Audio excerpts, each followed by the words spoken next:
Bonsoir à tout le monde, je vous salue au nom puissant du Seigneur Jésus-Christ. Alors, nous allons commencer pour ce soir un enseignement sur le thème « Le ministère des anges ». On aura certainement deux sessions pour cet enseignement.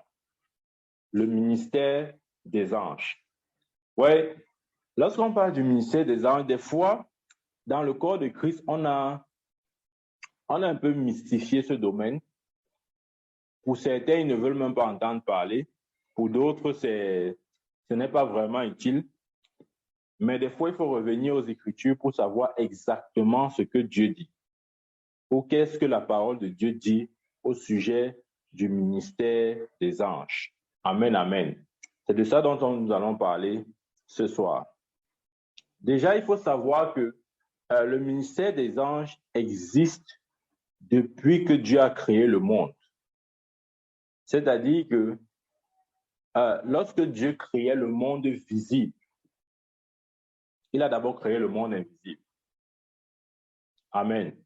Dieu a d'abord créé le monde invisible avant de créer le monde visible. Et les anges font partie de la création du monde invisible. Amen. Ça veut dire que les anges sont plus anciens que tout ce qui est visible. Ils sont plus anciens que la terre.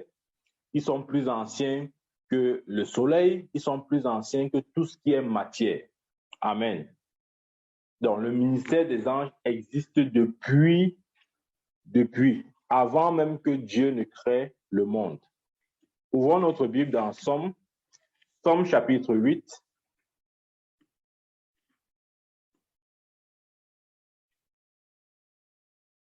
Somme chapitre 8, je lis à partir du verset 5. Somme chapitre 8, verset 5, il est écrit: « Qu'est-ce que l'homme pour que tu te souviennes de lui, et le Fils de l'homme pour que tu prennes garde à lui? Tu l'as fait de peu inférieur à Dieu. Tu l'as couronné de gloire et de magnificence. » Amen. Nous avons été créés de peu inférieurs à Dieu. Amen. Et dans la hiérarchie des êtres spirituels, en commençant par Dieu, nous avons, en termes de force et de puissance, bien sûr, nous avons la Trinité, le Père, le Fils, le Saint-Esprit. Après eux, nous avons le monde angélique. Amen. Et ensuite, nous avons le monde des humains. Ça veut simplement dire que les anges ont un pouvoir supérieur aux hommes. Amen. Ce qu'un ange peut faire, un homme ne peut pas le faire. C'est pourquoi les anges sont un peu supérieurs, en termes de rang, bien sûr, un peu supérieurs aux hommes, en termes de puissance. Amen. Et c'est pour cette raison-là que Dieu leur a assigné la tâche de co-ouvrier avec nous. Amen. Donc, les anges, sont des esprits, comme l'a vu, comme nous avons dit. Ce sont des esprits qui agissent avec nous, qui sont présents avec nous. Dans Hébreux chapitre 1, verset 14. Il est écrit là, c'est la définition que le livre d'Hébreux donne aux anges. Il dit: « Ne sont-ils pas tous des esprits au service de Dieu, envoyés pour exercer un ministère en faveur de ceux qui doivent hériter du salut ?» Je recommence. « Ne sont-ils pas tous des esprits au service de Dieu ?» Amen. Donc les anges, ce sont les esprits au service de Dieu, envoyés pour un ministère en faveur de ceux qui doivent hériter du salut. Donc, ici, deux vérités se dégagent. La première vérité, c'est que les anges sont des esprits au service de Dieu. Ça, c'est 1, 2. Et leur mission, c'est qu'ils sont envoyés pour exercer un ministère en faveur de ceux qui doivent hériter le royaume, c'est-à-dire en faveur des chrétiens. Amen. Donc, les anges Dieu libère ses anges pour nous. C'est important de comprendre ça. Dieu met à notre disposition le monde angélique. Pourquoi? Parce que nous allons le voir, les anges ont un rôle à jouer dans l'accomplissement de notre destinée. C'est important de le comprendre. Je ne veux pas dire ici que nous devons adorer les anges. Non, on ne peut pas adorer un ange parce que les anges sont des êtres créés. On adore le Créateur. D'ailleurs, dans Jean, lorsque l'ange qui a révélé l'Apocalypse à Jean, lorsque Jean l'a vu, il a voulu se prosterner et l'adorer. Il a dit non, ne te prosterne pas et ne m'adore pas parce que je suis ton compagnon d'œuvre. Amen. Les anges sont nos compagnons d'œuvre.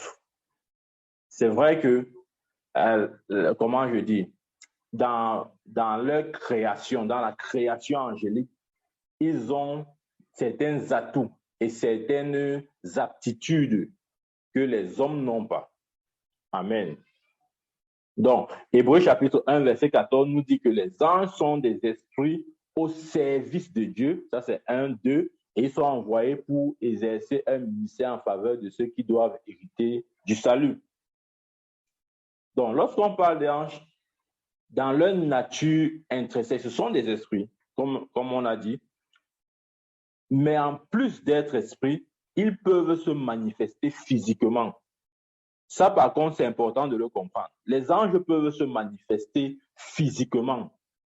Ça veut dire quoi physiquement? Ils peuvent prendre la forme humaine. Nous voyons les 3 anges qui ont visité Abraham. Et l'un d'eux a d'ailleurs dit à Abraham que voilà, à Sarah, sa femme, que voilà, à pareil moment de l'année prochaine, tu seras enceinte. La Bible dit que ce sont des anges, mais ils avaient la forme humaine. Mais gloire à Dieu, Abraham a pu discerner que ceux-ci, ce sont les anges de Dieu. Donc les anges sont des esprits, oui, mais des fois, ils peuvent prendre la forme humaine. Ils peuvent ressembler à des hommes, mais ce ne sont pas des hommes. C'est dans leur manifestation. Si vous n'avez pas l'esprit de discernement, vous ne comprendrez pas qu'en fait, ici, vous avez affaire à un ange et non à un être humain naturel. Amen, amen, amen. Les anges sont des esprits au service de Dieu envoyés pour exercer un ministère en faveur de ceux qui doivent hériter le royaume. Et les anges peuvent prendre aussi la forme physique. Ce sont des esprits qui peuvent aussi prendre la forme physique. Amen. Et les anges ont une autorité supérieure à l'autorité humaine. Amen. Lorsqu'on prend la création, lorsqu'on voit dans la hiérarchie de la création, nous avons le monde angélique, après nous avons la race humaine. Donc les anges sont supérieurs à la race humaine en termes de force, en termes d'intelligence, en termes de potentiel. Un seul ange peut mettre en déroute toute une nation. D'ailleurs, c'est l'ange qui marchait avec Moïse qui a mis à genoux toute la nation de l'Égypte. Amen. Juste un seul ange. Parce qu'ils sont puissants, parce qu'ils incarnent l'autorité de Dieu et parce qu'ils ont été envoyés comme ouvriers et comme compagnons d'œuvre. Amen. Amen, amen. Ça, c'est important de le dire et de le comprendre. Donc, il y a des dimensions que l'homme ne peut pas franchir aussi longtemps que le ministère angélique ne prend pas place. C'est important de le dire. Il y a des dimensions que l'homme, c'est-à-dire que le chrétien, ne peut pas franchir aussi longtemps que le ministère angélique n'entre pas en vigueur. C'est important de comprendre ceci. Allons dans l'Apocalypse pour davantage avoir des éclaircissements sur ce point. Dans Apocalypse chapitre 1, verset 1, je lis ici, Apocalypse chapitre 1, verset 1, il est écrit « Révélation de Jésus-Christ que Dieu lui a donné pour montrer à ses serviteurs les choses qui doivent arriver bientôt et qu'il a fait connaître par l'envoi de son ange à son serviteur Jean. » Amen. Ça veut dire que c'est l'ange que Dieu a envoyé vers Jean qui a montré à Jean tout ce qu'on appelle aujourd'hui le livre d'Apocalypse. Amen.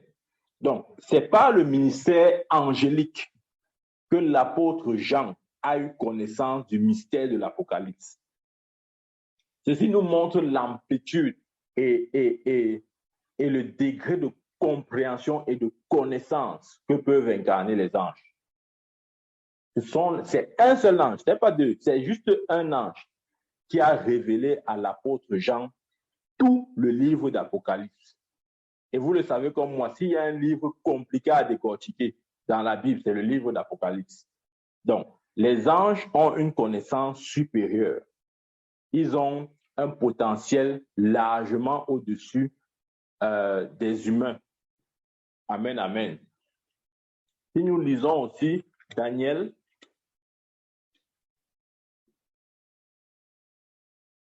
nous lisons Daniel.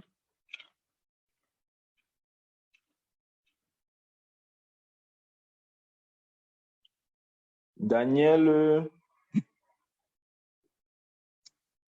chapitre 6.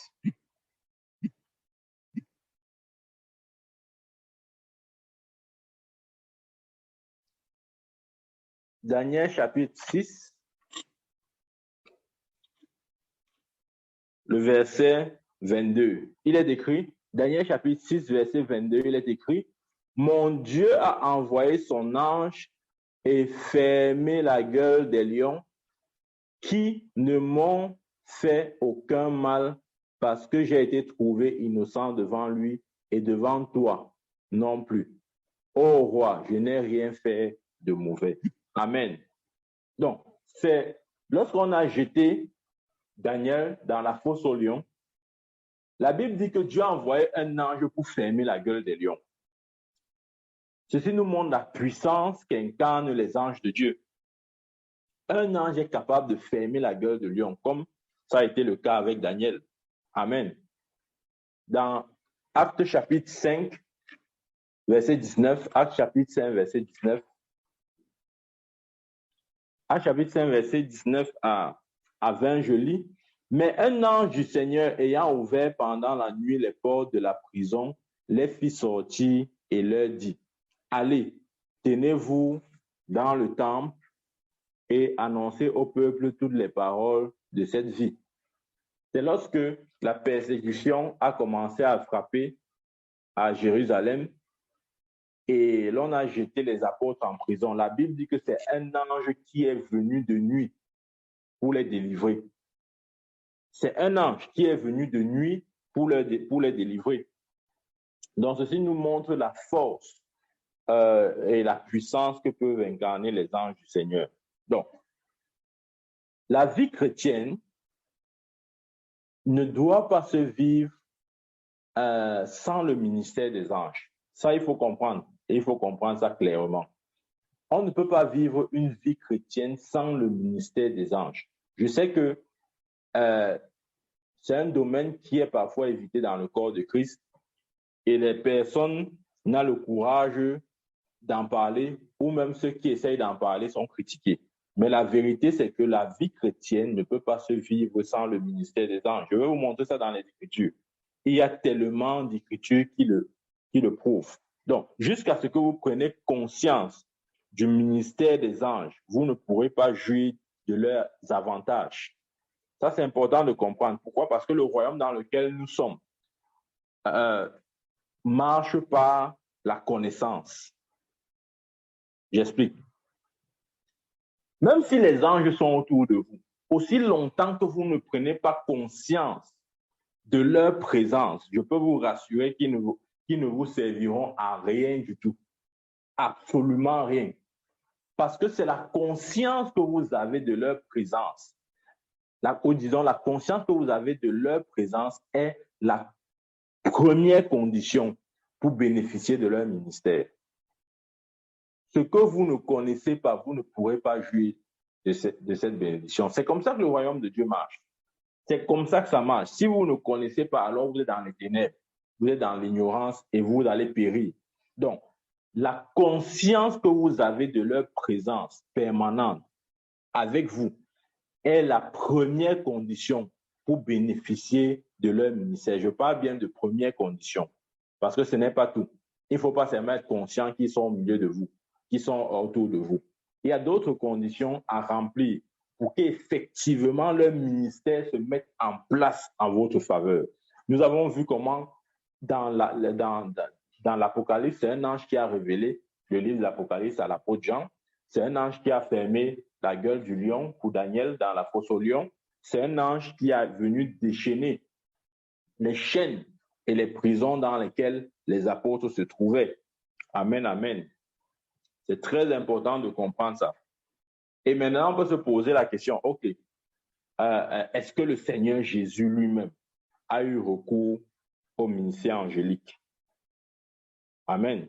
Ça, c'est une question légitime. On peut bien se la poser. Est-ce que le Seigneur Jésus lui-même, oui, Jean a eu recours au ministère angélique. Oui, Daniel a eu recours au ministère angélique. Oui, les apôtres ont eu recours au ministère angélique. Mais est-ce que Jésus lui-même, puisque lui étant notre modèle parfait, a-t-il eu recours au ministère angélique? Alors, la réponse à cette question est oui, oui, oui, affirmative. Amen. L'affirmative absolue. Jésus-Christ a eu recours au ministère angélique. Et je vais vous démontrer ça dans la Bible. Dans Matthieu chapitre 28,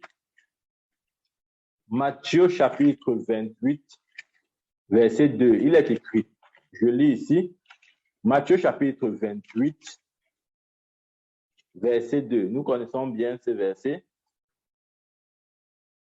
Je lis à partir du verset 1. Après le sabbat, à l'aube du premier jour de la semaine, Marie de Magdala et l'autre Marie allaient voir le sépulcre. Verset 2, suivons attentivement. Et voici, il y eut un grand tremblement de terre, car un ange du Seigneur descendu du ciel vint rouler la pierre et s'assit dessus. Amen. Ça, c'est Jésus à la résurrection.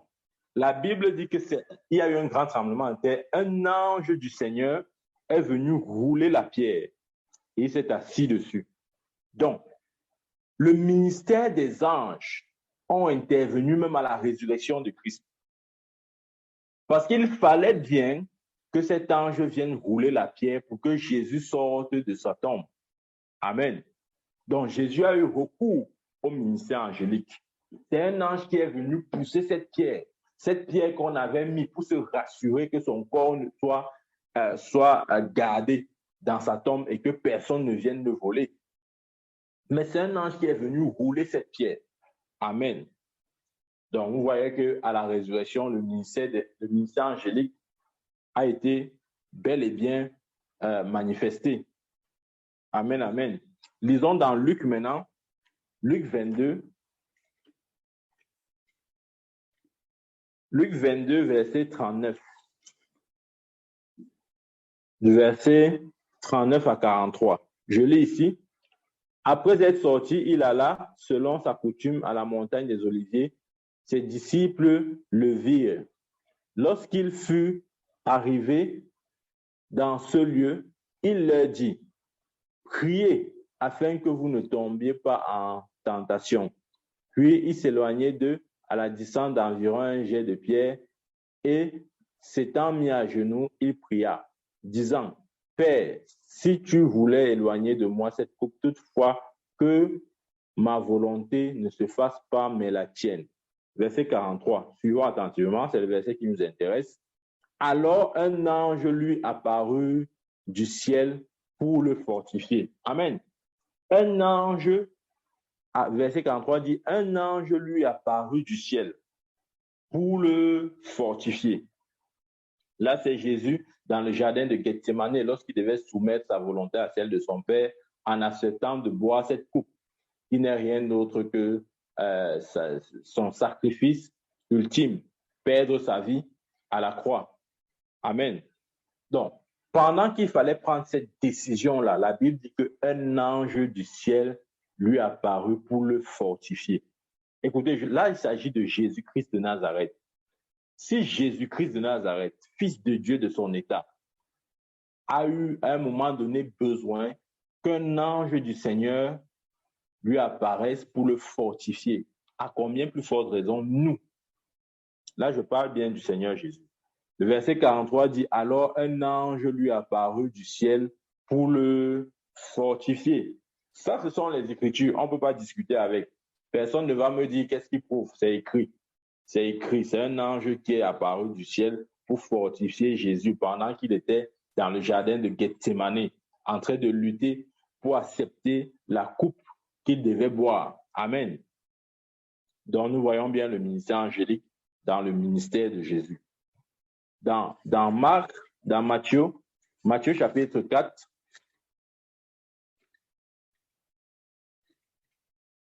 dans Matthieu chapitre 4, verset 11, il est écrit, je lis ici, alors le diable le laissa, et voici, des anges vinrent auprès de Jésus et le servaient. Amen. Voici encore un autre cas, c'est lorsque Jésus a été, après être tenté par Satan dans le désert, lorsque Satan s'est retiré, la Bible nous dit que les anges sont venus auprès de Jésus et le servaient. Amen. Donc Jésus avait bien sûr le ministère angélique lorsque Jésus avait bénéficié du ministère angélique lorsqu'il était sur terre. Amen, amen. C'est une vérité dont nous devons saisir parce que s'il y a une personne qui est ignorante de cette vérité, c'est encore nous les chrétiens. Dieu connaît cette vérité, les anges aussi, Satan aussi. Mais nous manquons encore de l'accepter même, parce qu'il faut déjà accepter. Il faut déjà accepter. Pourquoi je dis que Satan sait ça? Lorsqu'il a tenté Jésus, il a dit, si tu es le Fils de Dieu, lisons même d'ailleurs cette tentation, c'est dans Matthieu chapitre 4, verset 6, il lui dit, je te donnerai toutes ces choses si tu te prosternes. Non, ce n'est pas ça que je vois. Voilà, c'est le verset 6. Il dit dans Matthieu chapitre 4, verset 6, il lui dit, si tu es fils de Dieu, jette-toi en bas, car il est écrit, il donnera des ordres à ses anges à ton sujet, et ils te porteront sur les mains, de peur que ton pied ne heurte contre une pierre. Amen. Ça veut dire que Satan était bien conscient du fait que le ministère angélique devait accompagner le ministère de Christ, de telle sorte que les anges devaient se rassurer ou devaient assurer la protection de Jésus partout où il allait. C'est pourquoi il a dit à Jésus, jette-toi ici-bas. D'ailleurs, il est écrit, les anges de l'Éternel te porteront de peur que ton pied ne heurte contre une pierre. Donc, Satan savait très bien que le ministère angélique avait été assigné ou envoyé en faveur de Jésus. Amen. Amen, amen. C'est important de comprendre ça. Je ne suis pas en train de dire que nous devons adorer les anges. Ça, c'est autre chose. Non, on n'adore pas les anges, mais on doit reconnaître leur ministère et leur place dans la vie chrétienne. C'est important. Ils ont une place et ils exercent un ministère. La Bible dit que ce sont les esprits de Dieu envoyés pour exercer un ministère en faveur de ceux qui doivent hériter le royaume. Hébreux chapitre 1, verset 14. Donc, ceci nous amène à poser un ensemble de questions. Qui sont les anges? Ce sont les esprits, justement, envoyés, les esprits de Dieu envoyés pour exercer un ministère en faveur de ceux qui doivent hériter le royaume. Nous pouvons poser d'autres questions, telles que pourquoi sont-ils importants dans la vie chrétienne ou que font-ils exactement? Est-ce qu'ils sont là pour se balader ou est-ce qu'ils sont là juste pour être là? Quelle est leur mission exacte et comment pouvons-nous les connaître? C'est important. Et comment pouvons-nous les mettre en œuvre? Puisque Hébreux 1,14 dit que leur mission, c'est d'exercer un ministère en faveur de ceux qui doivent hériter le salut. Donc, si nous, il s'agit là du chrétien, si les anges sont envoyés pour exercer ce ministère, comment nous, donc chrétiens, pouvons faire pour activer le ministère des anges en notre faveur? Amen, amen. Ce sont les questions que nous allons répondre au fur et à mesure que l'enseignement se déroulera. Donc, les anges de Dieu sont mentionnés dans les Écritures comme l'armée du ciel. Ouais, dans la Bible, on parle souvent de l'armée des cieux là. En fait, on parle du monde angélique. Amen. Donc, les anges ne sont pas des figures mythiques ou une imagination ou un conte de fées, non. Ce sont des esprits réels. Ce sont des personnalités.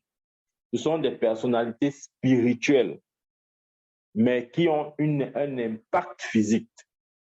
Ce sont des personnalités spirituelles qui peuvent créer un certain impact physique. Amen. C'est important de le comprendre.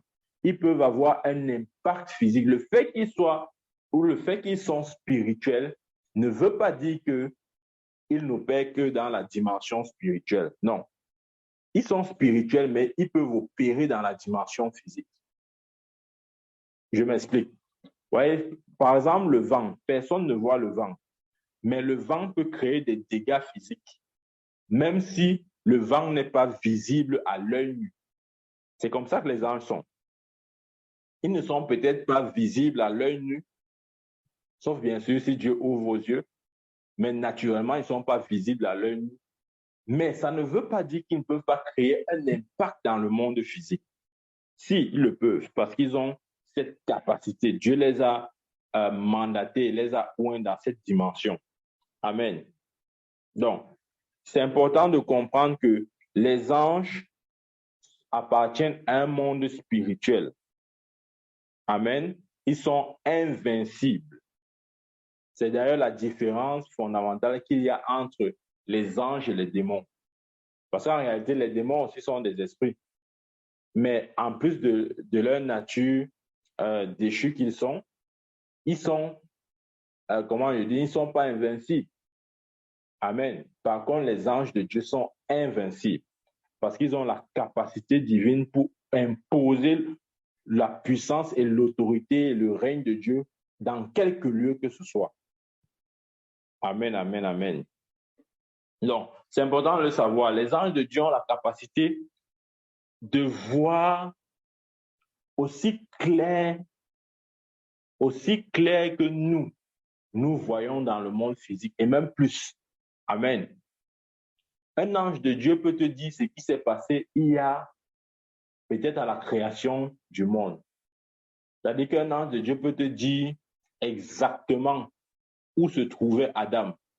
Lorsque la Bible parle, par exemple, du jardin d'Éden, un ange de Dieu peut te dire, OK, le jardin d'Éden, là, sur la terre, ça correspond à tel endroit exact. Parce qu'il a cette connaissance-là. Amen. Un ange de Dieu peut t'annoncer, ce que je veux dire, c'est qu'un ange de Dieu peut t'annoncer des événements passés et futurs. Il peut t'annoncer des événements passés et futurs. Amen. Il peut t'annoncer des événements passés et futurs. Lorsque Gabriel a apparu à Marie, il lui a dit que voilà, tu enfanteras et tu donneras naissance au Fils de Dieu. Il annonçait quelque chose qui était sur le point d'arriver. Amen. Lorsque l'ange a dit à Sarah, à pareil moment de l'année prochaine, tu seras enceinte, il était en train d'annoncer quelque chose qui devait arriver. Donc les anges peuvent plonger leur regard dans le futur comme dans le passé. Amen. Ils ont une connaissance exacte des événements.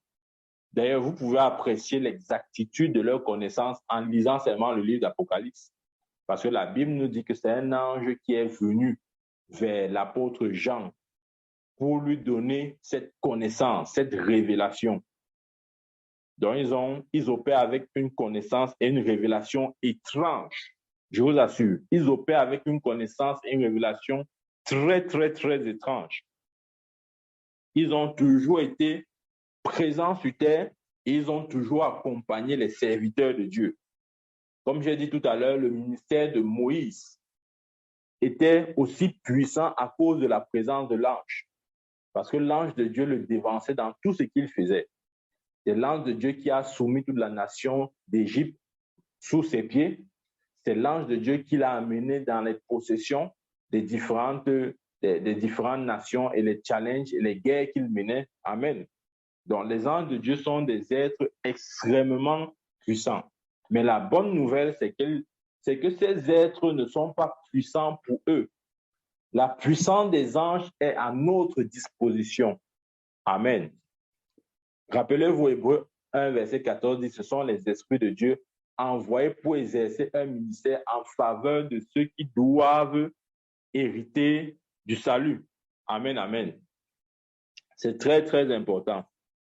Les anges de Dieu excellent dans une puissance. Lisons Somme le psaume 103.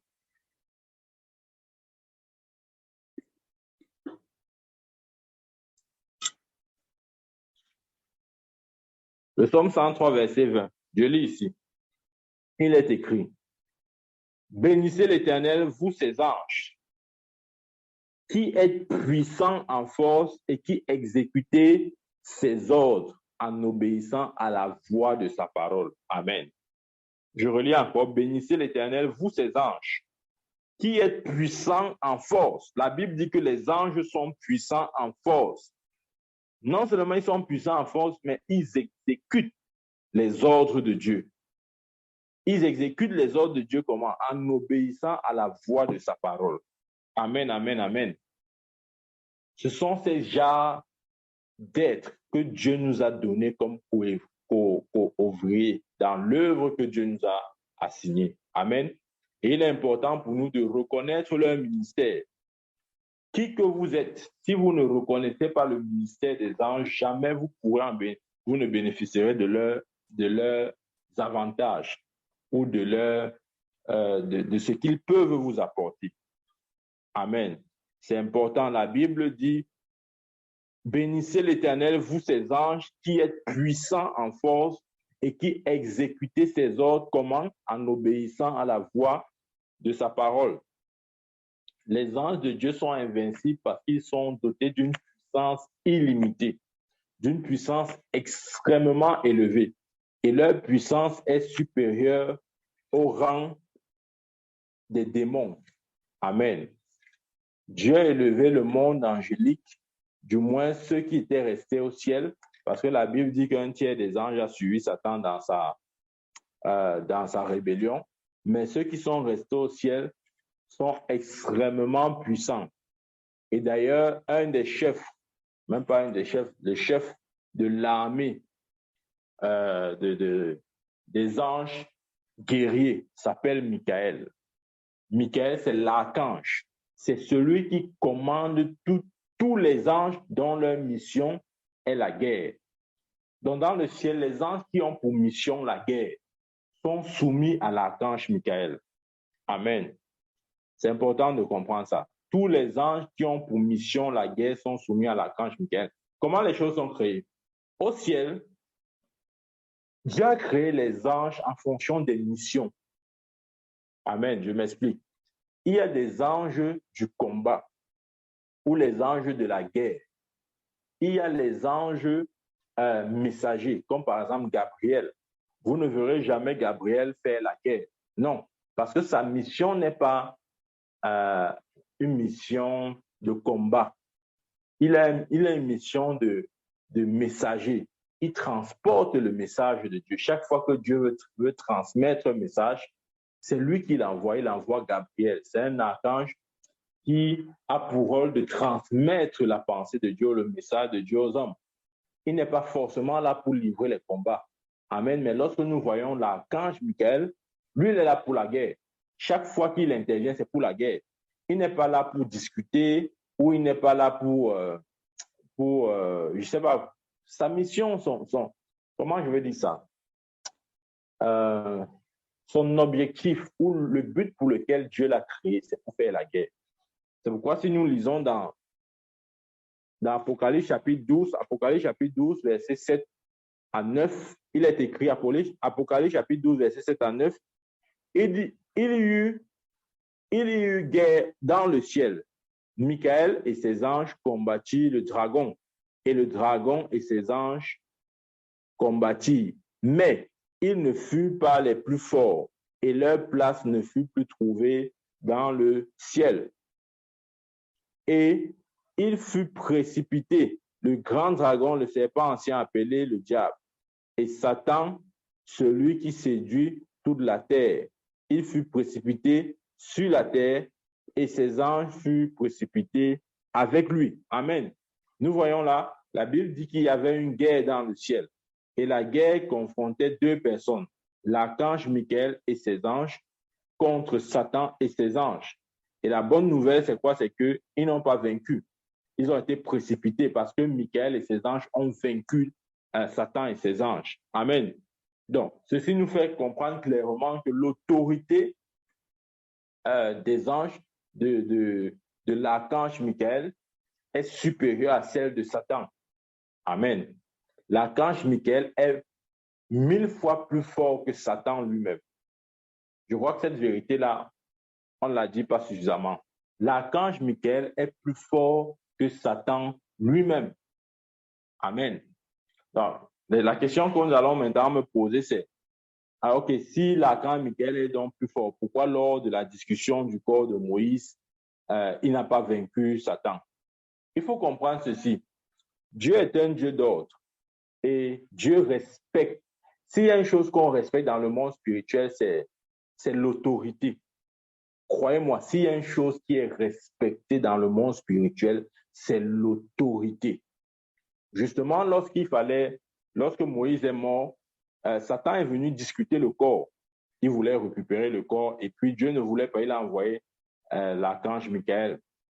Mais l'archange Michael, à ce moment, n'est pas entré en conflit avec Satan. Pourquoi il n'est pas entré en conflit avec Satan? Parce que Satan avait l'autorité adamique à ce moment-là. Satan avait l'autorité adamique. Et l'autorité adamique sur terre est supérieure à l'autorité angélique. Parce que Dieu a donné la terre à Adam. Dieu n'a pas donné la terre aux anges. Donc, sur la terre, Adam est le chef de la terre. C'est-à-dire l'autorité d'Adam sur la terre est incontestable. Et aucun ange ne peut défier ça. Donc, lorsque Adam a donc péché, il a transféré cette autorité au diable.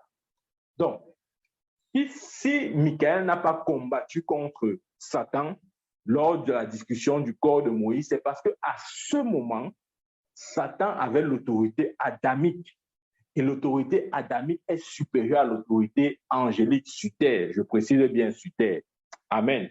Mais gloire soit à Dieu parce que quand Jésus-Christ est venu, il a récupéré, la Bible dit qu'il a dépouillé les dominations, les autorités. Donc l'autorité qu'il avait prise à Adam par ruse, cette autorité-là est brisée pour quiconque croit en Christ.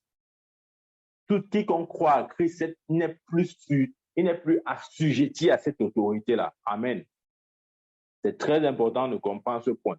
Très, très important. Donc, l'autorité adamique que Satan en opère pas sur ceux qui sont en Christ. Mais si tu n'es pas en Christ, tu es sous l'autorité, sous cette autorité-là. Amen. Parce que Satan aura toujours cette autorité jusqu'à ce que le bail d'Adam prenne fin, c'est-à-dire jusqu'à la fin des temps. Il a cette autorité, mais cette autorité ne s'exerce que sur ceux qui n'appartiennent pas à Christ. Gloire à Dieu, nous appartenons à Christ. Et Christ nous a donné une autorité meilleure à celle d'Adam. Parce qu'en Christ, nous avons l'autorité de Christ qui est supérieure à l'autorité adamique. Amen, amen, amen. Donc, c'est important de comprendre ces choses-là. Les anges, une des missions des anges, c'est que les anges sont des gardes du corps des chrétiens. Amen. Les anges sont les gardes du corps des chrétiens. Lisons Matthieu. Dans le livre de Matthieu, Matthieu chapitre 26. Matthieu chapitre 26, verset 53. Nous lisons là, Matthieu chapitre 26, verset 53.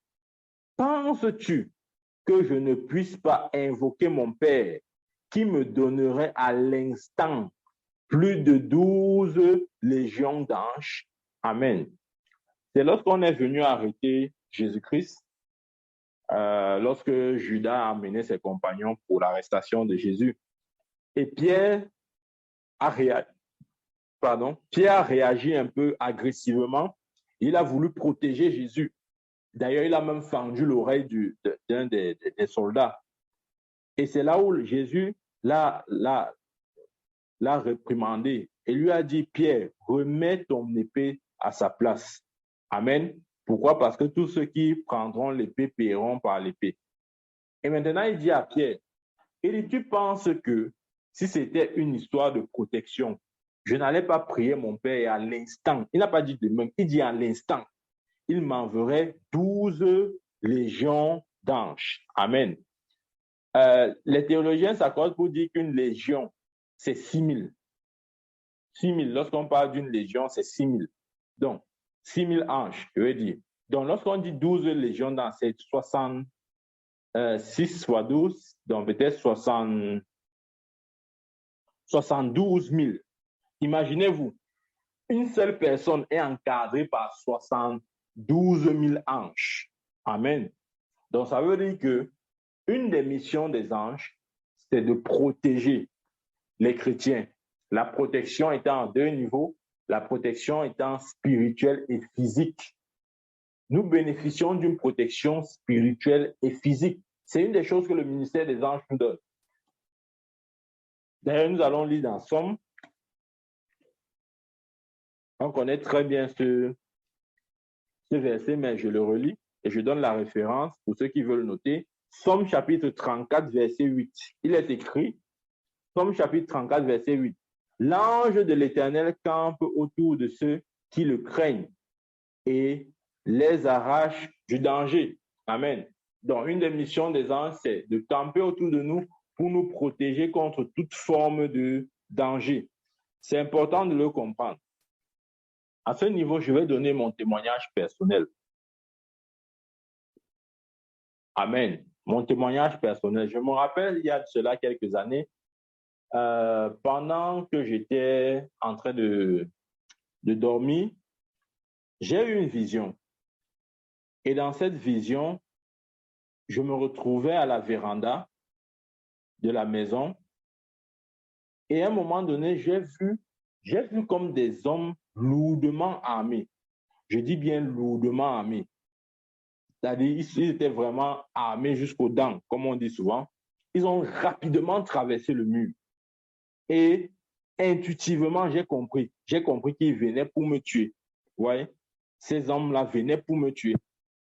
Et pris de peur, comme j'étais à la véranda, je me suis retourné pour foncer à l'intérieur de la maison. Donc, je quitte la véranda en courant, j'entre au salon. Ils étaient nombreux à venir me tuer. J'entre au salon, je suis au salon, je ne sais pas où aller, je panique et puis je continue. Et je prends le couloir, j'entre dans la chambre. Et dans la chambre, je me retrouve, je dis, je suis dans la chambre, je vais faire comment? Ils vont seulement m'attraper, je n'ai pas où me cacher. Et je dis encore non, il faut que j'aille encore dans la douche de la chambre. Alors, j'entre dans la douche de la chambre, j'essaie de me cacher en rabattant la porte sur moi. Mais bien sûr, c'était inutile. Ils ont vite fait de me trouver, ce n'était pas compliqué. Donc, en quelques secondes, je les ai vus entrer dans la chambre où j'étais. Et ensuite, ils se sont dirigés dans la douche. Et dès qu'ils entrent dans la douche, ils savaient que j'étais là. Dès qu'ils entrent dans la douche, ils poussent la porte un peu comme pour la fermer, parce qu'elle essayait de me couvrir, un peu comme pour la fermer. Et il tend, le premier homme armé sort son arme et il charge, il dégaine.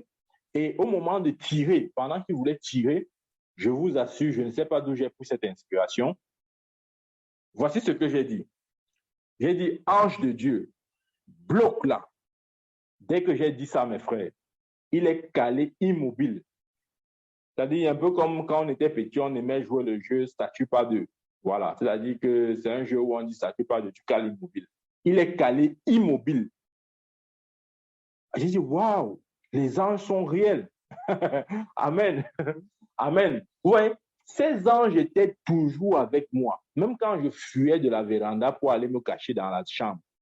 Mais parce que je n'étais pas conscient de leur présence et parce que je ne savais pas comment les mettre en action, je me suis retrouvé dans la peur, dans la panique et dans l'agitation totale. Alors qu'il aurait juste fallu que je dise cette phrase à la véranda et le tour aurait été joué. Mais parce que j'avais la peur et je n'avais pas la conscience de leur présence, je me mettais à m'agiter dans tous les sens. Donc, lorsque le premier homme armé vient, il rabat la porte et il veut dégainer, il tend l'arme vers moi pour tirer. Dès qu'il veut tirer, je dis, ange de Dieu, bloque celui-ci. Je vous assure, je ne sais pas d'où m'est sorti cette inspiration et ce courage. Dès que je dis ange de Dieu, bloque celui-ci, je vois comme il cale immobile. Le second essaye d'entrer.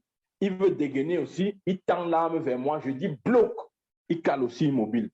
C'est comme ça, dès que maintenant je donnais les instructions. Quand je dis bloque, l'ange bloque. Amen. Ce sont ces serviteurs-là que nous avons. Amen. Ce sont ces serviteurs qui sont en permanence avec nous. Dès que je dis bloque, ils bloquent.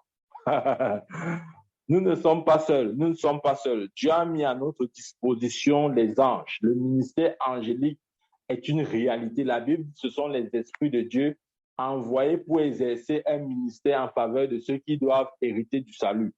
Vous êtes cette personne. Je suis cette personne. Aussi longtemps que nous ne sommes pas conscients du ministère angélique, nous allons passer à côté de beaucoup de choses. Vous voyez? C'est ça la réalité et c'est ça la vérité.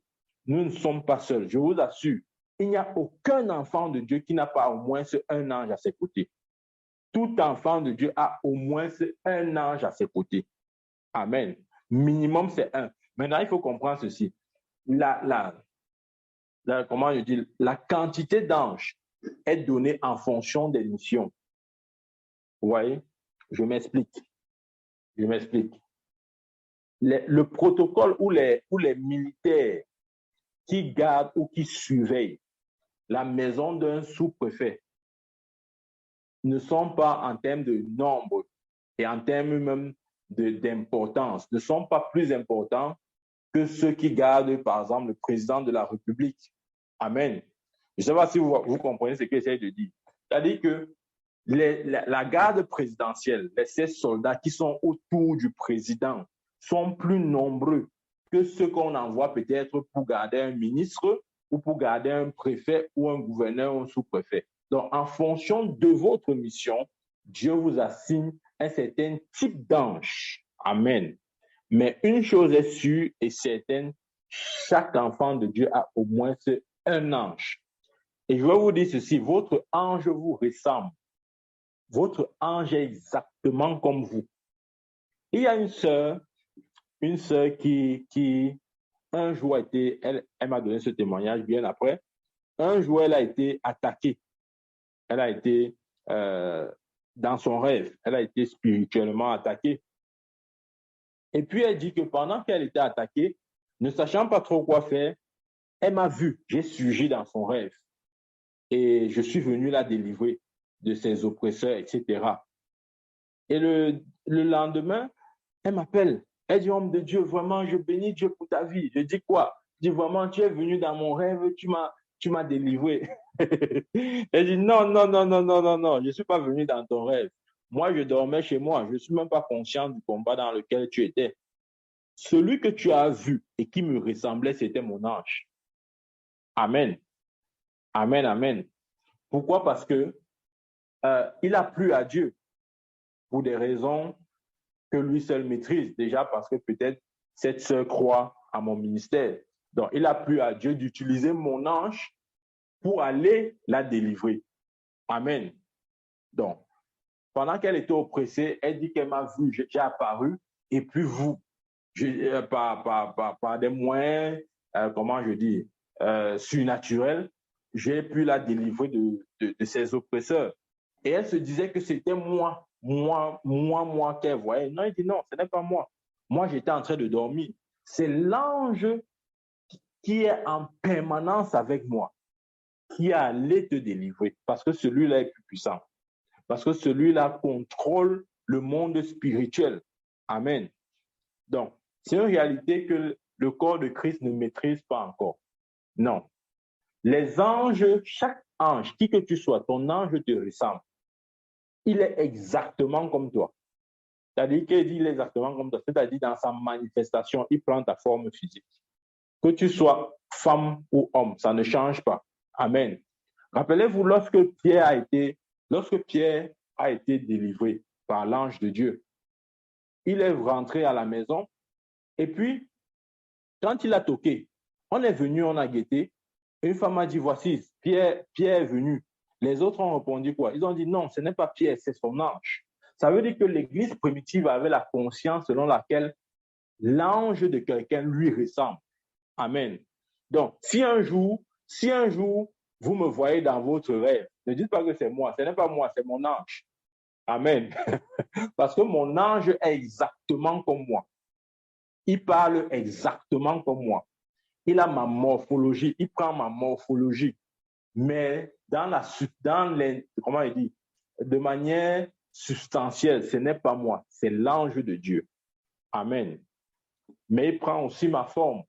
Des fois, il le fait lorsqu'il veut te communiquer un message particulier. Amen. Ou bien lorsque ce qu'il veut te communiquer est peut-être connecté avec moi d'une certaine façon.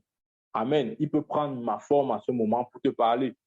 Mais de toute façon, ce n'est pas moi. je ne peux pas me mettre à entrer dans les rêves des gens. Ce n'est pas possible ça. Amen. Mais l'ange de l'Éternel qui est avec moi peut le faire. Amen, amen, amen. Très, très important de le comprendre. Très, très important. Donc, les anges aussi, comme j'ai dit, ce sont des êtres non seulement qui excellent dans la force physique, mais aussi qui sont extrêmement et dotés d'une intelligence parfaite. Amen. Les anges sont dotés d'une intelligence parfaite. Ça, croyez-moi. Ce qu'un ange sait, je vous dis, si un ange vous dévoile sa connaissance, à un moment donné, vous allez croire que c'est Dieu Tout-Puissant qui est en train de vous parler, alors que ce n'est que son ange. C'est exactement ce qui s'est produit avec Jean. Quand l'ange que Dieu a envoyé vers lui pour lui révéler l'Apocalypse s'est présenté, il a vu la gloire et la magnificence de cet ange. Il est tombé pour l'adorer.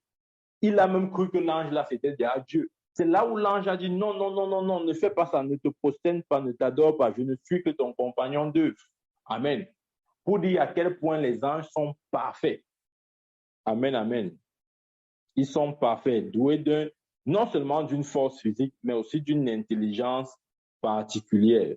Dans 2 Samuel chapitre 14, dans 2 Samuel chapitre 14, verset 20, nous voyons là la veuve de Tekoa comparer la sagesse de Salomon à celle des anges. Lorsqu'elle dit, 2 Samuel chapitre 14, verset 20, c'est pour donner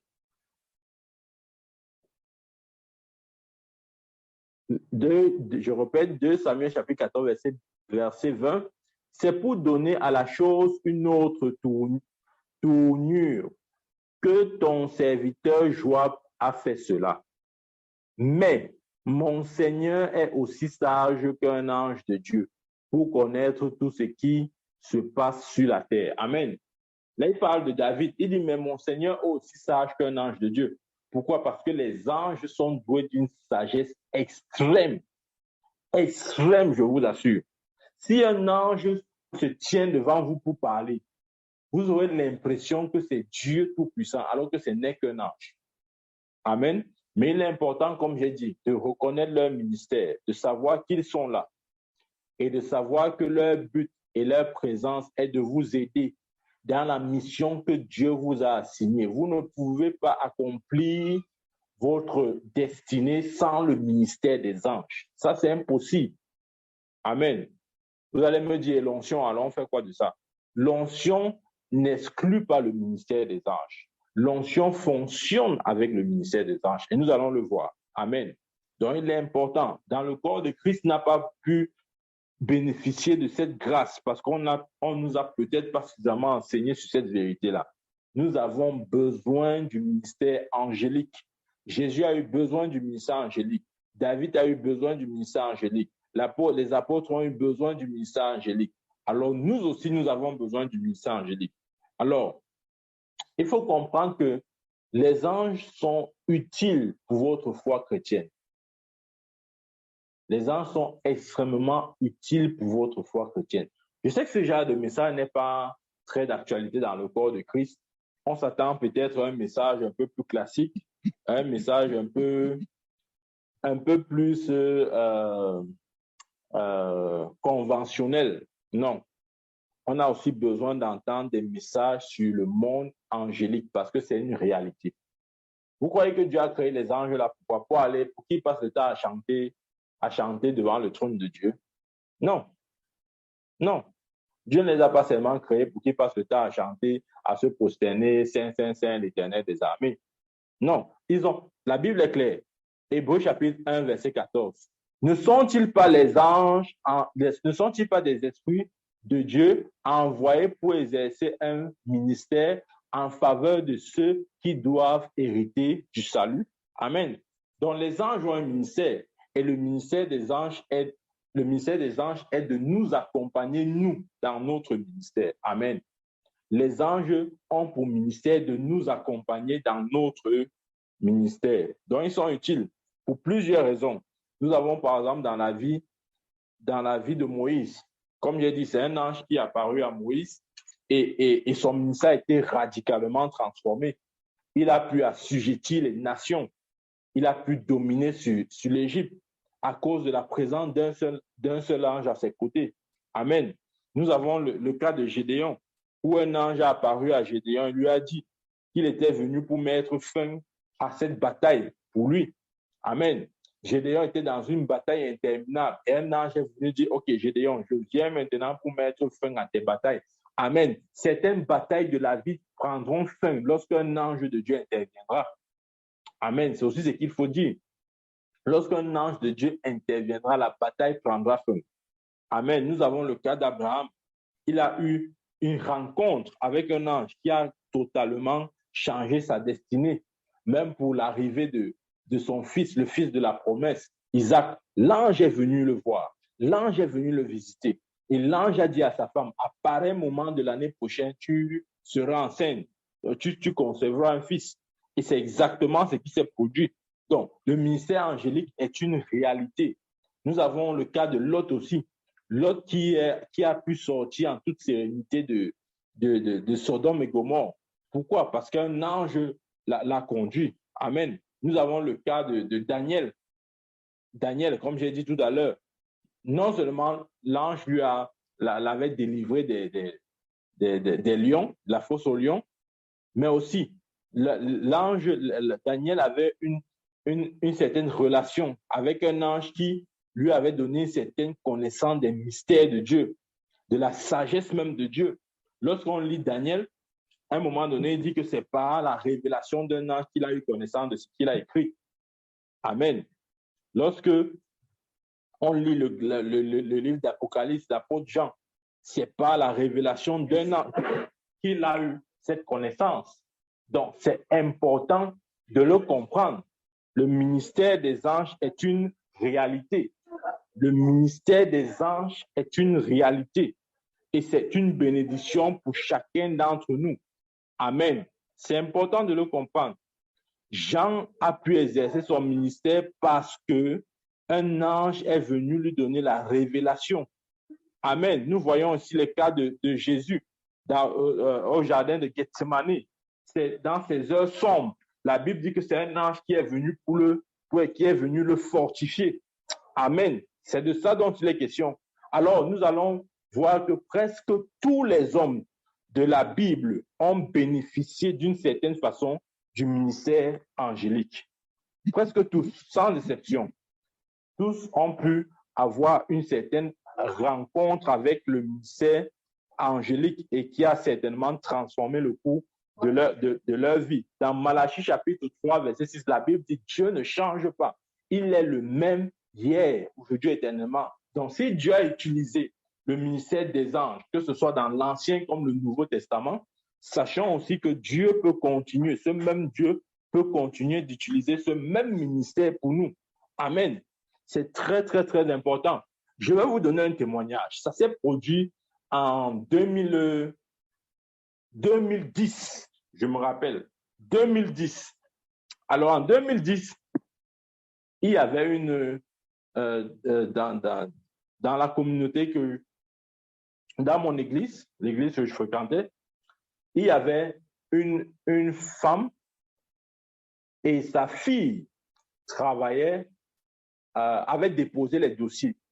Avaient déposé les dossiers à Orange Cameroun. Je me rappelle très bien de ce témoignage. Là, nous sommes en 2010. Sa fille avait déposé les dossiers à Orange Cameroun. Alors, il était question qu'on l'appelle Mais c'était compliqué parce que vous savez comment ces entreprises fonctionnent. C'est pas un système de cooptage ou de relations. Donc, si vous n'avez personne, c'est fort probable que votre dossier soit remis simplement à la poubelle. Alors, par l'esprit de révélation, un jour, j'ai dit à sa mère que voilà, je vois un dossier que ta fille a déposé et il y a un monsieur qui s'assoit dessus, un dossier d'emploi. Je ne savais même pas que sa fille avait déposé le dossier à Orange Cameroun, etc. Donc, je vais juste donner la prophétie que je vois un dossier et que ta fille a déposé pour l'emploi, mais il y a un monsieur qui s'assoit dessus. C'est là où elle me dit justement, oui, sa fille a déposé tout récemment le dossier à Orange Cameroun et en temps normal, on devait déjà la joindre, la recontacter, ne serait-ce pour les tests, etc. Mais rien n'a été fait. Pourquoi? Parce qu'il y avait un homme qui était assis sur son dossier. Il y avait un homme qui disait ce dossier-ci ne bouge pas. Pour plusieurs raisons. Peut-être parce qu'il voulait positionner sa personne, peut-être parce qu'il voulait avoir d'abord certaines relations extra-professionnelles avec la fille pour après la coopter dans le système, je ne sais pas trop. Mais quand j'ai donné cette prophétie, je lui ai dit, je vois l'ange de Dieu aller prendre ce dossier, le ressortir de là où on l'avait mis et le positionner de telle sorte qu'il sera visible. Amen. Et quand j'ai donné cette prophétie, je me rappelle, quelques temps après, ça n'a même pas fait 2 semaines, elle est revenue vers moi. Elle a dit, homme de Dieu, ta prophétie s'est accomplie. Ma fille a été retenue à Orange Cameroun. Amen. Pourquoi? Parce que son dossier était enfoui quelque part. Mais pendant que j'ai prophétisé, j'ai relâché la manifestation angélique. J'ai demandé à un ange d'aller prendre le dossier là et de le ressortir. Amen. C'est exactement ce qui s'est passé. L'ange est allé prendre par des moyens que Dieu seul connaît et il a repositionné ce dossier en donnant à ce dossier une certaine visibilité. Et aujourd'hui, sa fille travaille au Orange Cameroun. Ça fait quoi? Plus de 10 ans. Amen. Donc, pour dire que le ministère angélique est vrai. Mais si vous ne savez pas, si vous ne donnez pas, vous n'êtes pas conscient de cette vérité, c'est fort probable que vous souffrez. Amen. Vous allez souffrir. Donc, il y a des situations bloquées. Comme cette situation d'emploi, vous pensez que qui pouvait aller prendre le dossier de cette fille? Personne. S'il n'y avait qu'un ange de Dieu. Amen. Donc, si maintenant l'ange de Dieu n'est pas envoyé, qu'est-ce qu'il va faire? Rien ne va se produire. La fille va rester là éternellement, attendre qu'on l'appelle et personne ne va l'appeler. Amen. Alors qu'il aurait juste fallu libérer un ange et que l'ange parte là-bas pour cette mission. Gloire à Dieu pour la présence des anges. Amen, amen, amen.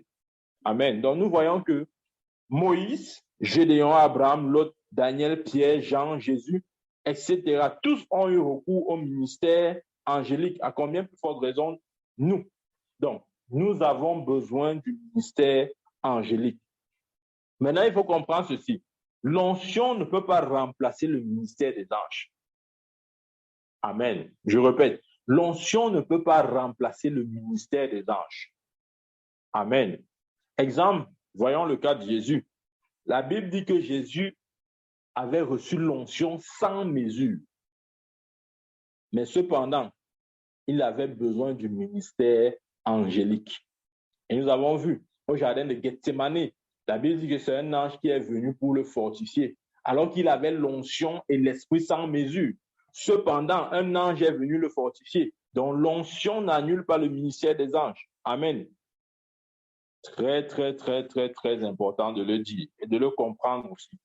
Donc Dieu nous a donné ce ministère pour nous accompagner dans le nôtre. Amen. Les anges sont là pour nous amener à accomplir notre destinée.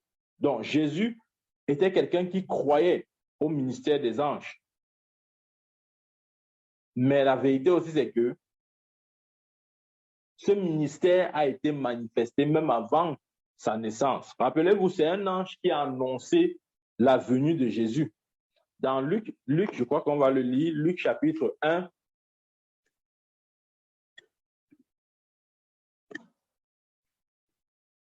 Luc chapitre 1, verset 30. Il est écrit, l'ange lui dit, ne crains point, Marie, car tu as trouvé grâce devant Dieu. Et voici, tu deviendras enceinte et tu enfanteras un fils et tu lui donneras le nom de Jésus. Amen.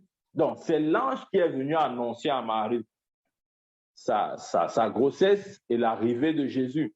Amen. C'est un ange. Et lorsqu'on lit ça encore, les anges qui ont annoncé l'arrivée de Jésus au berger. Nous nous rappelons dans Luc chapitre 2, on peut même le lire, dans Luc chapitre 2, versets 8 à 14.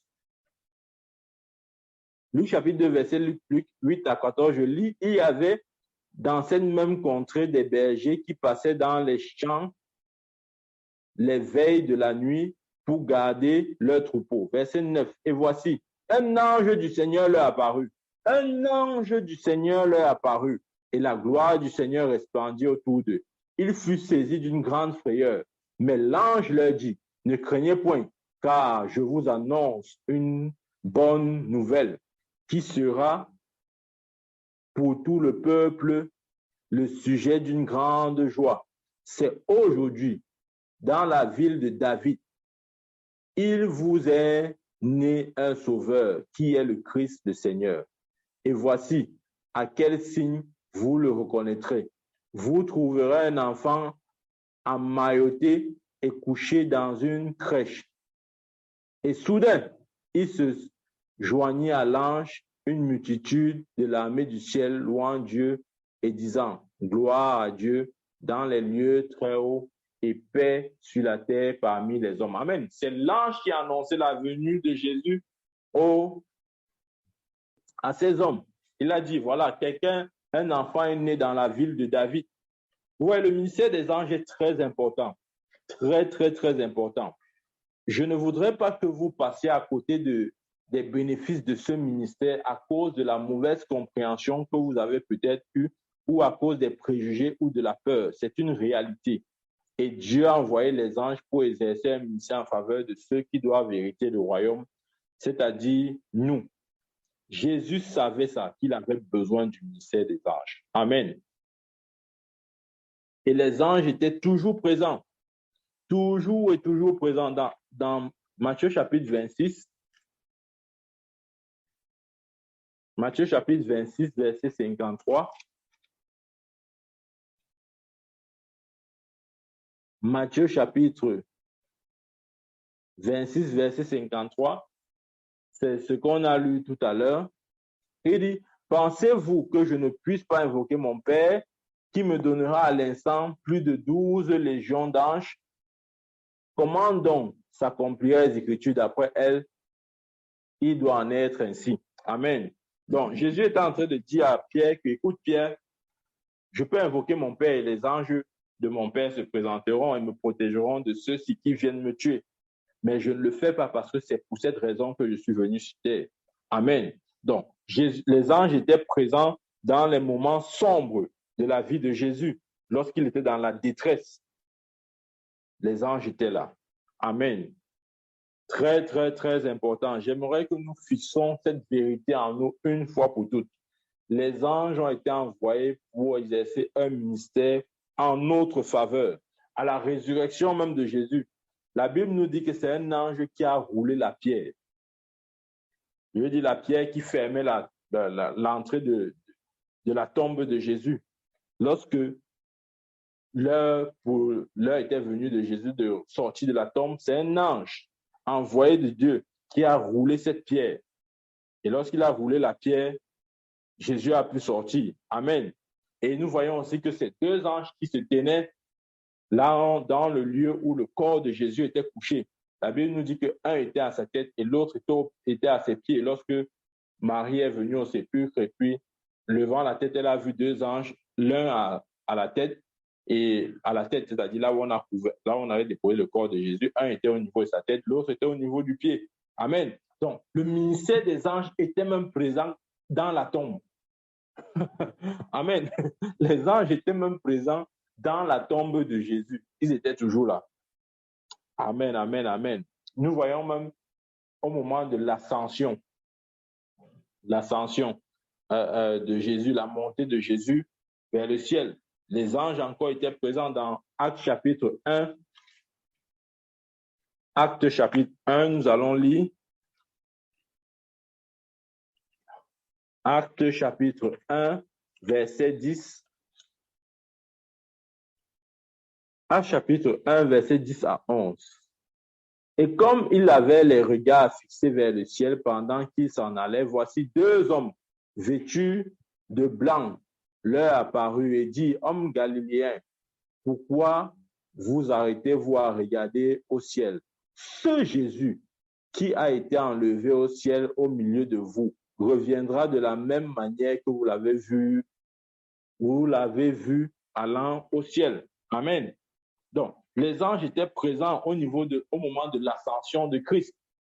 Donc, ceci nous amène à comprendre clairement que le ministère des anges est une réalité. C'est une réalité. Et Dieu a disposé les anges pour nous, pour notre bien, pour l'accomplissement de notre destinée. Et nous devons être conscients. Nous devons être conscients. Une des choses, nous allons voir après, mais une des choses fondamentales qui active le ministère des anges, c'est la prise de conscience de leur présence. Aussi longtemps que vous n'êtes pas conscient qu'ils sont là, vous les rendez inactifs. Amen. Rappelez-vous la vision dont je vous ai parlé tout à l'heure, où j'étais à la véranda et où j'ai vu des hommes lourdement armés qui traversaient la barrière, voulant me tuer avec des armes, etc. Je me suis mis à fuir. Ça, c'était le réflexe humain. Il faut d'abord fuir. Amen. Mais pendant que je fuyais, la réalité, c'est que l'ange de Dieu était avec moi, en train de courir aussi avec moi, parce qu'il ne me quitte pas. Il est toujours avec moi. Imaginez-vous, vous êtes avec un être qui peut mettre fin à vos combats, mais parce que vous ne savez pas, vous ne savez donc pas comment le mettre en œuvre, vous prenez donc la route de la peur, vous commencez à vous agiter. Et c'est exactement ce qui se passe dans la vie de beaucoup d'enfants de Dieu. Aujourd'hui, certains chrétiens devaient déjà être mariés, mais ils ne le sont pas. Pourquoi? Parce qu'il fallait simplement envoyer l'ange pour aller prendre cet homme, où qu'il soit, et l'amener auprès de nous. Où il y a actuellement certains enfants de Dieu qui devaient déjà avoir du travail. Et non pas. Pourquoi? Parce qu'il fallait juste dire à l'ange de Dieu, allez, ange de Dieu, va en mission, apporte-moi ce que je veux là. Amen. Aujourd'hui, tellement de choses. Amen. Nous avons manqué tellement de bénédictions parce que nous n'avons pas su comment coopérer avec le ministère des anges. Amen. Je ne suis pas en train de dire que nous devons adorer les anges. On ne peut pas les adorer. Amen. Je ne suis non plus en train de dire que nous devons prier les anges comme on prie Dieu. Non, ce n'est pas de ça dont il s'agit. On ne peut pas prier les anges comme on prie Dieu. Ça devient l'idolâtrie. Mais nous pouvons donner des instructions aux anges. Et selon l'instruction que l'on donne, ils vont accomplir. Amen. La Bible dit, bénissez l'Éternel, vous ces anges qui êtes puissants et qui obéissez aux ordres et qui obéissez. Ok, il faut faire qu'on lise. Hein. C'est le psaume 103, 107, verset 20, je crois. C'est important. Il y a une chose fondamentale que je vais ressortir là, qui va certainement nous aider dans la compréhension du ministère des anges et comment les mettre en œuvre. C'est important. Tu peux avoir un avantage et tu ne sais pas comment tirer profit de cet avantage. Et au finish, cet avantage ne te sert à rien. Parce que tu ne sais pas comment justement tirer profit de ce que tu as. Donc, il dit dans le psaume 103, verset 20, il dit, bénissez l'Éternel, vous ses anges, qui êtes puissants en force et qui exécutez ses ordres. Les anges sont puissants en force et ils exécutent ses ordres en obéissant à la voix de sa parole. Donc, comment mettre les anges en action?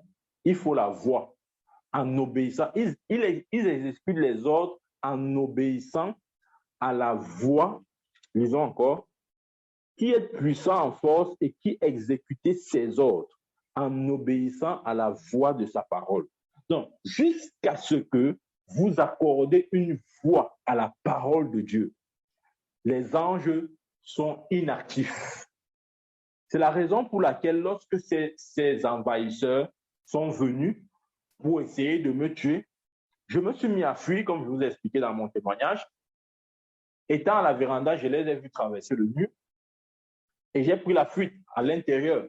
Je me retrouve au salon, je ne sais pas où aller, je continue au couloir, je ne sais pas où aller, je me retrouve dans la chambre. Dans la chambre, je m'en vais encore dans la douche et je me cache derrière la porte de la douche. Mais ils ont vite fait de me retrouver. Mais écoutez, jusqu'à ce que je donne l'ordre à l'ange, l'ange n'a pu rien faire. Pourquoi? Parce que l'ange est censé, dans le psaume 103, verset 20, on dit, bénissez l'Éternel, vous ses anges, qui êtes puissants en force et qui exécutez ses ordres. Les anges exécutent les ordres de Dieu en obéissant à la voix de sa parole. Amen. Donc, en d'autres termes, jusqu'à ce que nous donnons une voix à la parole, l'ange ne peut rien faire. C'est pourquoi il a fallu que je dise, ange de Dieu, bloque celui-ci, pour que l'ange se mette en action et bloque la personne qui voulait tirer sur moi. Si je ne disais rien, l'ange n'allait rien dire. Beaucoup de chrétiens meurent ainsi. Ils meurent parce qu'ils n'ont pas su qu'il fallait donner un ordre. La Bible dit que les anges exécutent les ordres en obéissant à la voix de la parole. Amen. Donc, jusqu'à ce que vous engagez votre parole, ils ne peuvent rien faire. Amen. C'est de ça dont il est question. Si j'étais resté là comme ça, là, à dire, ah, ma part est finie. En tout cas, ce qui vient, vient. S'il veut me tuer, me tue. D'ailleurs, même si on me tue, il veut seulement retourner au ciel. J'allais mourir. Amen. Voilà pourquoi beaucoup d'enfants de Dieu, vous les voyez la veille, ils se couchent bien, ils n'ont rien. Et le matin, vous venez les trouver cadavres. Pourquoi? Parce que spirituellement, dans la nuit, on est venu les tuer. Mais on les tue pourquoi? Parce qu'ils n'ont pas su qu'il fallait donner l'ordre. Parce que l'ange obéit à l'ordre. Amen. L'ange obéit aux ordres de Dieu en obéissant à la voix de sa parole. Nous sommes la voix, c'est-à-dire ta voix, c'est la voix que Dieu t'a donnée. C'est la voix que Dieu utilise pour sa parole. Ça veut dire jusqu'à ce que tu parles, l'ange n'a aucun pouvoir. Jusqu'à ce que tu donnes l'instruction, l'ange est paralysé. Amen. Est-ce que vous savez que c'est une question comment dire, de discipline, hein? Même dans l'armée, revenons sur le plan de vue naturel, même dans l'armée, si vous êtes avec eux, si un général part en guerre avec ses éléments, amen, s'il ne donne pas l'ordre à un de ses éléments de tirer, il n'a pas le droit de tirer. Amen. S'il ne dit pas à son élément tire, il va rester immobile. Il va attendre l'ordre. Amen. Parce que le soldat ne peut pas faire quelque chose s'il ne reçoit pas l'ordre. Amen. C'est la même manière, nos anges ne pourront rien faire si nous ne leur disons rien. Je prie vraiment pour que Dieu ouvre nos yeux sur ce mystère. Nos anges ne peuvent rien faire aussi longtemps que nous ne leur disons rien. Amen. C'est important, c'est important. Ça, c'est juste la première partie de cet enseignement. Vendredi prochain, nous irons encore dans beaucoup plus de détails. Que Dieu bénisse sa parole. Permettez que je prie pour vous. Père, au nom de Jésus, béni sois-tu. Seigneur, merci pour ta parole qui est sortie. Seigneur, je prie afin que tu ouvres les écailles de nos yeux, tu fasses tomber les écailles de nos yeux et que la réalité du monde angélique soit une vérité pour nous et mieux que nous sachions comment en tirer parti au nom puissant de Jésus-Christ. Seigneur, bénis ta parole et bénis chacun de tes enfants. Au nom de Jésus-Christ, j'ai prié. Amen. Amen, amen, amen. Amen.